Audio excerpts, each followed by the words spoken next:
If you're experiencing mental fatigue that just won't go away, even after you sleep, it just kind of lingers, this video is for you because I'm going to tell you why you're experiencing that, and then I'm also going to give you a tip that's going to help you combat that.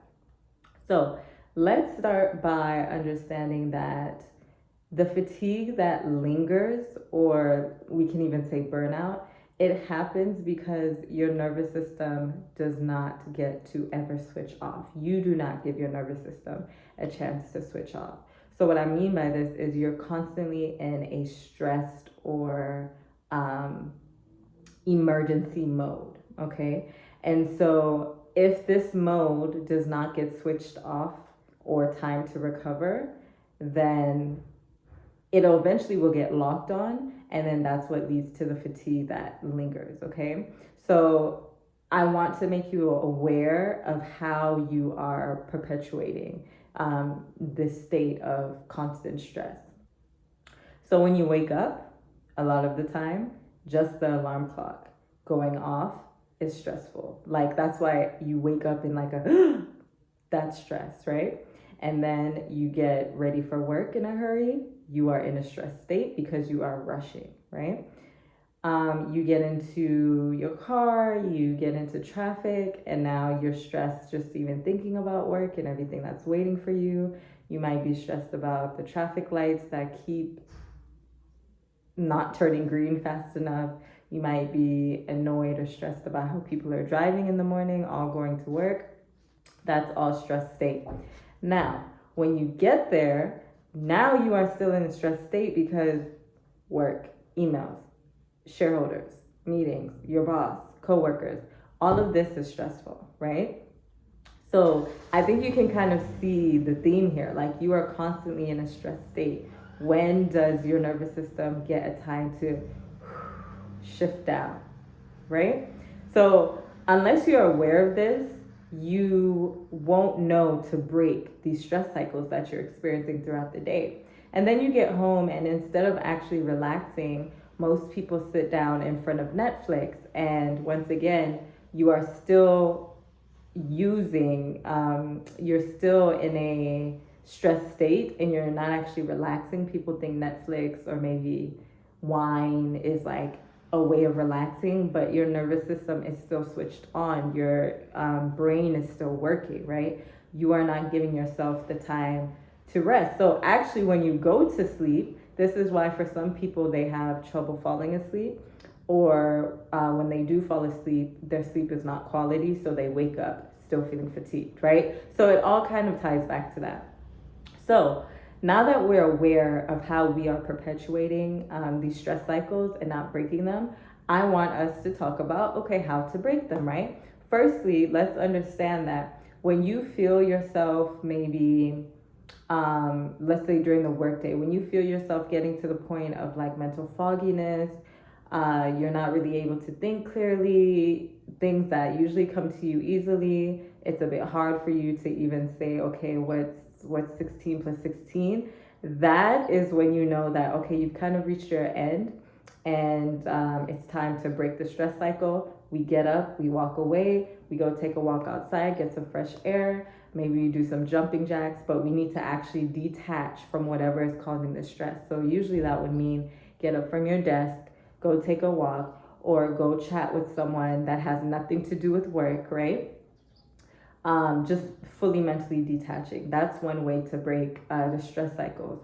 One way that really helped me when I was dealing with burnout and depression was to actually set reminders on my phone to every hour to remind me to be present and to relax and to break the stress cycles. Because otherwise, everything throughout the day is taking your attention. Everything needs your attention. Everything needs your energy. So when do you actually get the mental bandwidth to remember, oh, I need to relax, right?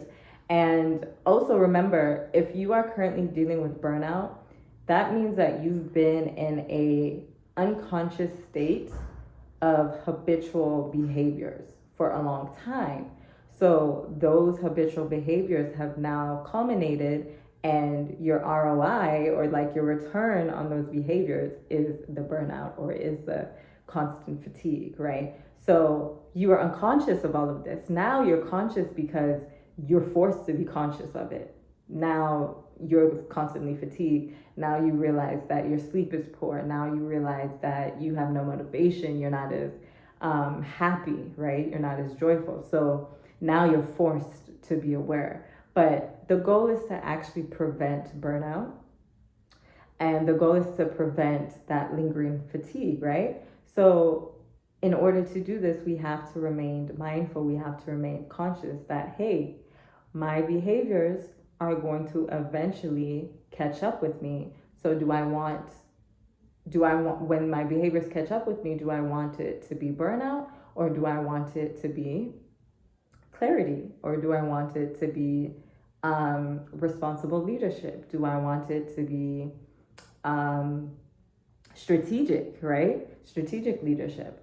So setting a reminder is very helpful to ding every hour so that you know, like, okay, you know what? Oh, I've actually been unconscious. So every time on the hour when you realize, like, oh, I've actually been unconscious, your brain will start to normalize it, and you'll get to a point where it will become habitual to be mindful. And that's where we want to get.